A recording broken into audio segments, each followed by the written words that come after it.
ఆ శివశక్తులు అంటే ఏంటి? అలాగే ఈ జోగినీలు అంటే ఏదైనా డిఫరెన్స్ ఉందా? లేకపోతే ఏంటి అదసలు? డిఫరెన్స్ అంటూ ఏం లేదండి. హ్మ్. ఇద్దరికీ అమ్మవారొస్తది. హ్మ్. ఇద్దరికీ ప్రజాసేవ జేస్తారు. హ్మ్. అర్థమవుతుందా? శివశక్తులంటే అది ఆడవాళ్ళకి రావచ్చు, మగవాళ్ళకి రావచ్చు, ఓకే. ట్రాన్స్‌కి రావచ్చు. హ్మ్. ఎవరికైనా రావచ్చు. అమ్మవారు ఎవరిపైనైతే కన్ను పెడతదో వచ్చే అవకాశం ఉంటది. హ్మ్. అందులో దేవుడి లైఫ్ దేవునికి సేవ చేస్తూ వాళ్ళ ఇంట్లో వాళ్ళని గూడా వాళ్ళు చూసుకుంటారు. హ్మ్. జోగ్నీస్ అంటే ఏందంటే ఒక సర్టెయిన్ ఏజ్ అంటే మేము పుట్టినప్పుడు దేవుడు మా రాత పైనుండి రాసి పంపించేస్తాడు. ఇది ఇట్లా అనేసి. అట్లాంటప్పుడు ఏమైపోతది? ఒక జోగిని అంటే దేవుడికి మాత్రమే అంకితం. హ్మ్. ఎలా అంటే ఒక చిన్న ఏజ్‌లోనే మాకు అమ్మవారొచ్చినప్పుడు హ్మ్. మేము సంపూర్ణంగా ఒక స్త్రీలా మారిపోతాం. హ్మ్. స్త్రీలా మారిపోయిన తర్వాత అమ్మవారనేది మేము దేవుడికి బాగా అటాచ్ అయి ఉంటాం. మాకు సంసారం అనేది ఉండదు. హ్మ్. తల్లిదండ్రులుండరు. ఎవ్వరుండరు. మాకేదైనా భగవంతుడు. హ్మ్. భగవంతుడికి సేవ జేసుకోవాలి. భగవంతుడికి 10 మందికి చెప్పాలి. ఎవరికన్నా మంచి లేకపోతే వాళ్ళకి మంచి జేసి దేవుడి పేరు నిలబెట్టాలి. హ్మ్. సో, 24 అవర్స్ మేము దేవుడికి టచ్‌లో ఉంటాము. మందిరాల దగ్గర మా జీవనం సాగిస్తుంటాం. హ్మ్. అట్లా. అది జోగినీస్. ఓకే. అట్లా. సో, శివశక్తులకి, జోగినీలకి డిఫరెన్స్ చెప్పారు. హ్మ్. సో, మీరు చెప్తున్నారు అంటే చిన్న ఏజ్‌లోనే ఇలా మారిపోవడం, దేవుడు రావడం అంటే మీకు ఏ ఏజ్‌లో దేవుడొచ్చారు? నేను సిక్స్త్ క్లాస్‌లో ఉన్నప్పుడు నాకు దేవుడండి. ఓకే. సిక్స్త్ క్లాస్‌లోనే. సిక్స్త్ క్లాస్‌లోనే. అంటే ఎలా వచ్చాడు సడెన్‌గా? అంటే మా ఇంటికాడ బోనాలయితున్నాయి. హ్మ్. బోనాలయితుంటే ఇంగ ఏమైందో ఏమో సడెన్‌గా డోల్ సౌండ్ విన్నా. హ్మ్. మా ఇంటి దగ్గర గూడా మా బ్యాక్ సైడ్ బస్తీలో. హ్మ్. డోల్ సౌండ్ ఇన్నా. ఇన్న తర్వాత ఫస్ట్ మస్తు ఏమంటారు ఆరటంతో ఎళ్ళిపోయినా. అది హ్మ్. ఎక్కడ కొడుతుర్రు అని జెప్పేసి ఆ సౌండ్‌కే అది ఏ గన్‌లో ఎక్కడో అయిందో తెలీదు. ఆ ఓకే. సౌండ్ చెవుల్లో ఇనంగానే అట్లా ఆ బ్యాండ్ దగ్గరికెళ్ళిపోవడము. ఎళ్ళిపోయిన దాని తర్వాత బాడీ అంతా షివర్ కావడము. హ్మ్. దాని తర్వాత తర్వాత సడెన్‌గా అన్‌కాన్షియస్ అయిపోయినా. అన్‌కాన్షియస్ అయిపోయిన తర్వాత లేసి చూసేసరికి ఒళ్ళంతా పసుపు పసుపుంది. ఒళ్ళంతా బరువెక్కినట్టు కాళ్ళు చేతులు గుంజడం ఓకే. అట్లా అయింది. దాని తర్వాత వేరే వాళ్ళు నాకే సడెన్‌గా అట్లా అయిపోయింది. ఫస్ట్ టైమ్ అయినప్పుడు నాకంత గుర్తులేదు. సెకండ్ టైమ్ అయినప్పుడు మా బస్తీలో అయినప్పుడే ఇట్లా దేవుడొస్తుంది అని మా ఇంట్లో వాళ్ళకి జెప్పారు. హ్మ్. దాని తర్వాత నేను ఒక 2, 3 ఇయర్స్ నాకు దేవుడొచ్చిన తర్వాత అప్పుడు మా ఇంట్లో వాళ్ళు వీడియో తీసి నాకు చూపించేంత వరకు ఇది నేనా అన్నది గూడా నేను ఓకే. నమ్మలే. అంటే స్టార్టింగ్ అసలు నీకు తెలియకుండానే ఆ వైబ్ అసలు క్రియేట్ అయింది మీకు. తెలియకుండానే అట్లా అయిపోయింది. ఓకే. దాని తర్వాత ఇంట్లో వాళ్ళేమన్నారు మరి? ఇంగా ఎవరైనా యాక్సెప్ట్ జేస్తారా అండి అమ్మవారొస్తుంది అంటే? హ్మ్. మా ఇంట్లో గూడా ఫస్ట్ యాక్సెప్ట్ జేయలేదు. హ్మ్. తర్వాతకి యాక్సెప్ట్ జేషిర్రు. ఓకే. సో, దాని తర్వాత ఎలా ఎలా లైఫ్ స్టార్ట్ అయింది మరి? లైఫ్ అంటే ఏం లేదండి. నేను BSc completed. Yes. Chennai international కాలేజ్‌లో. నాది ఓకే. ఎక్కడ? చెన్నై ఇంటర్నేషనల్ కాలేజ్‌లో అన్నామలై యూనివర్సిటీ నాది. ఓకే. అక్కడ చదువుకున్నా. హ్మ్. సో, నేను ఇంటర్ నారాయణ కాలేజ్‌లో కంప్లీట్ చేసుకున్నా.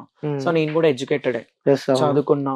హ్మ్. అంతా అయిపోయింది. అంటే మీరు ఆ ఎడ్యుకేషన్ అంటే చదువుకున్న సమయంలో గాని, సిక్స్త్ క్లాస్‌లోనే మీకు దేవుడొచ్చాడని చెప్పి చెప్తున్నారు. అవునవును. దాని తర్వాత స్టడీస్ కంటిన్యూ చేసేటప్పుడు గాని, ఆ! లేకుంటే ఫర్దర్ ఇంటర్ గాని, ఆ సందర్భాలలో ఎప్పుడైనా మీతో మీ ఫ్రెండ్స్ కానీ, లేకుంటే చుట్టుపక్కల వాళ్ళు గాని ఎప్పుడైనా మీతో ఇబ్బందికరంగా మాట్లాడడం గాని, అవును. లేకపోతే చాలా వెటకారంగా ఇబ్బందయింది. 100% ఇబ్బందే అయింది. ఎందుకు గాలేదు? ఇప్పుడు ప్రపంచంతో మాకు ఇబ్బంది కావట్లేదా? హ్మ్. లోక లోక్ జ్ఞానం తెలిసిన లోకమే అట్లా చేసినప్పుడు, హ్మ్. లోక జ్ఞానం తెలవని స్కూల్ ఏజ్ అండి అది. యెస్. అవును. వాళ్ళు ఇది జేయడంలో డిఫరెన్స్ ఏం లేదు. నా నేనంటే ఫస్ట్ చాలా బాధపడ్డా. ఎందుకంటే అబ్బాయిలందరూ ఒక రోలో కూర్చుంటుండే, అమ్మాయిలందరూ ఒక రోలో కూర్చుంటారు. నేనొక్కదాన్ని ఒక రోలో, ఒక బెంచ్‌లో కూర్చుంటుండే. అయ్యో! ఆ! నేను చాలా బాధపడ్డా. అట్లా నా 10థ్ వరకు స్టార్ట్ అయిపోయింది. ఆ! 10థ్ వరకు అట్లనే కంటిన్యూ చేసిన. ఒక్కదాన్ని కూర్చోవడము, నాకు బాధ అనిపియడము, ఫ్రెండ్స్ అందరూ లంచ్‌లో వాళ్ళందరూ కూర్చొని అవును. తినడము, హ్మ్. నేను సెపరేట్‌గా కూర్చొని తినడము.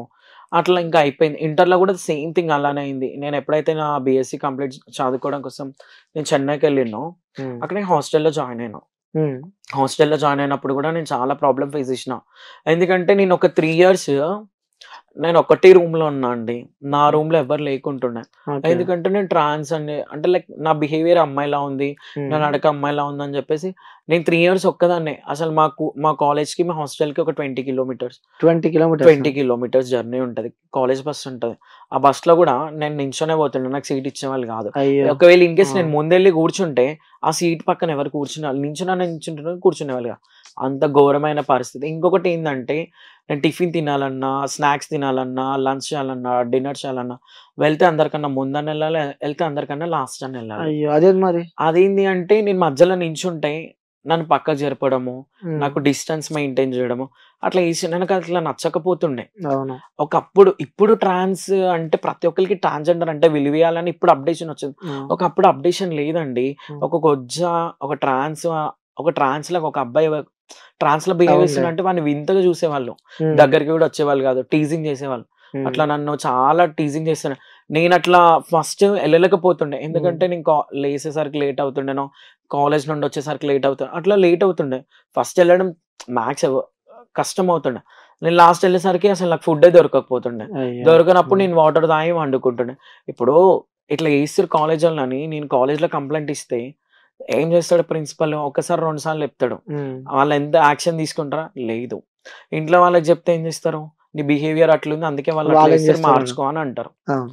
ఇప్పుడు నేను ఎవ్వరికి చెప్పుకోకుండా అట్లా ఉమ్, ఇంట్లో వాళ్ళకి దూరం అయ్యి అట్లా కాలేజ్లో వీళ్ళతో బాధపడుతూ రూమ్లో ఒక్కదాన్ని ఉంటూ ఉమ్, 3 ఇయర్స్ ఒకటే రూమ్ లో ఉన్నాండి. నరకం నరకం నరకమా చేస్తుంటాను. నరకమా ఎంత పెయిన్ అనుభవించినా నాకు తెలుసు. ఉమ్, ఇప్పటికి చెప్తున్నా, నా ఇంటర్, నా డిగ్రీ, నా 10th ఎటువంటి స్వీట్ మెమోరీస్ లేవండి నాకు. అయ్యో. ఆ, అట్లా అంత అంత బాధలు భరిస్తూ కూడా నా ఎడ్యుకేషన్ నేను కంప్లీట్ చేసుకున్నా. నిజంగా సూపర్ అసలు. నా ట్రైనింగ్ కూడా నేను కంప్లీట్ చేసుకున్నా. ఓ, నాకు సూపర్. ఇక్కడ అన్నిట్లలో నాకు ప్రాబ్లమ్స్ ఫేస్ చేసిన.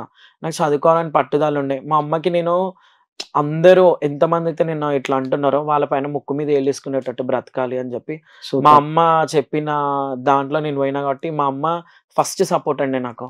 మా మదరే సూపర్. నాకు ప్రతి దాంట్లో మా మమ్మీ నాకు సపోర్ట్ చేస్తారు. సో మా అమ్మ కోసం నేను చదవాలనుకున్నా, మా అమ్మ కోసమే చదివిన. అసలు యాక్చువల్గా నేను అబ్రాడ్ వెళ్ళిపోతుండే, ఎక్కడ కూడా ఉండకపోతుండే. అబ్రాడ్. కెనడా వెళ్దామని అనుకున్నాం. సో కెనడా వెళ్దాం అనుకునేసరికి ఇంతలోనే అమ్మకి క్యాన్సర్ అని తెలియంగానే అమ్మకి ట్రీట్మెంట్ చేయడం కోసం 1 ఇయర్ టైం పట్టింది. ఓకే. ఇప్పుడు క్యాన్సర్ ట్రీట్మెంట్ మ్యాక్స్ అవునులే, 1 ఇయరే అవును. ఉంటది. మాక్సిమం ఉంటది. 1 ఇయర్. ఇప్పుడు మా అమ్మకి నేను తప్ప ఎవరున్నారు? ఉమ్, అంటే అందరూ. కానీ మా అమ్మకి ఇప్పుడు తమ్ముడు చదువుకుంటుండు, ఉమ్, చెల్లి చదువుకుంటుంది, ఉమ్, నాన్న పని చేయాలి.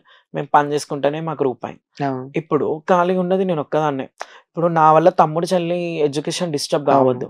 ఎందుకంటే నా లైఫ్ ఇక్కడితో ఎండ్ అయిపోయింది. ఉమ్, వాళ్ళు చేసుకుంటేనే కదా వాళ్ళ పెళ్ళిళ్ళైతే వాళ్ళ పిల్లల్ని మంచిగా చూసుకుంటారు. అవును. ఇప్పుడు మా ఇల్లు గడవాలంటే మా నాన్న పని చేయాలి కదా. అవును. నేను మా మమ్మీని తీసుకెళ్ళి మా అమ్మని హాస్పిటల్ చూపించుకొని మంచి చెడు అన్నింటికి నేను మా అమ్మని కాపాడుకున్నా. సరే అబ్రాడ్కి వెళ్ళి నేను చేసేది ఏముంది, అమ్మని చూసుకొని ఉమ్, ఉన్న దాంట్లో తృప్తి పడితే ఈ బోనాలు అమ్మవారి పూజలు చేసుకుంటే ఎంతో కొంత వస్తుంది, దాంతో నా జీవనం సాగించవచ్చు అని చెప్పి నా అబ్రాడ్ వెళ్ళేది క్యాన్సిల్ చేసేసుకున్నాను. నిజంగా సూపర్. అమ్మ కోసం అబ్రాడ్ వదిలిపెట్టుకున్నారు. ఇంకా అమ్మ కోసం అంటే మ్యాక్స్ ఏవైనా వదిలేసుకుంటాను నేను. ఓ, సూపర్. అమ్మ ప్రాణం అంటారు. అంతే కదా. ఉమ్, ఇలా దినం నేను ఇట్లున్నా, ఇలా దినం నేను ₹1 సంపాదించుకున్నా, నా కళ్ళపై నేను ఉన్నా అంటే మ్యాక్స్ మా మమ్మీ. మా ఉమ్, మమ్మీ సపోర్ట్ లేకపోతే చాలా మంది ట్రాన్స్ వాళ్ళే కానీ ఎవరే కానీ కొందరు ఇళ్ళలో సపోర్ట్ చెయ్యరు. yes, అవును. వాళ్ళందరూ మాక్సిమం చేయరు. చెయ్యరు. అవును. వాళ్ళందరూ వేరే దగ్గర ఉంటారు. కానీ నేను ఉమ్, అట్లా కాదండి. ఉమ్, నేను ఎప్పుడు ఎక్కువ అసలు ఏ ట్రాన్స్‌జెండర్‌ల ఇంట్లో నేను లేను ఇప్పటి వరకు. ఉమ్, నేను అందరూ మ్యాక్స్ ఎవరైనా ఉంటారు. ఉమ్, ఒక 5 మంత్స్, 6 మంత్స్, 1 ఇయర్ అట్లా ఇంట్లో వాళ్ళ ప్రాబ్లమ్ అయితుందని చెప్పి కొన్ని మంత్స్, కొన్ని ఇయర్స్ ట్రాన్స్ వాళ్ళ ఇళ్ళల్లో ఉండి మళ్ళీ ఇంట్లో వాళ్ళు యాక్సెప్ట్ చేయమని ఇంటికి రావడం అట్లా ఉంటారు. ఉమ్, కానీ నేను ఎప్పుడు అట్లా లేను. ఎంత కష్టం వచ్చినా, ఎన్ని బాధలు పెట్టినా మా ఇంట్లలో, ఉమ్. ఎన్ని మాటలు అన్నా, చుట్టుపక్కల వాళ్ళు కూడా ఎన్నో మాటలు అన్నా Yes, కూడా అదే అదే అడుగుదాం అనుకున్నా.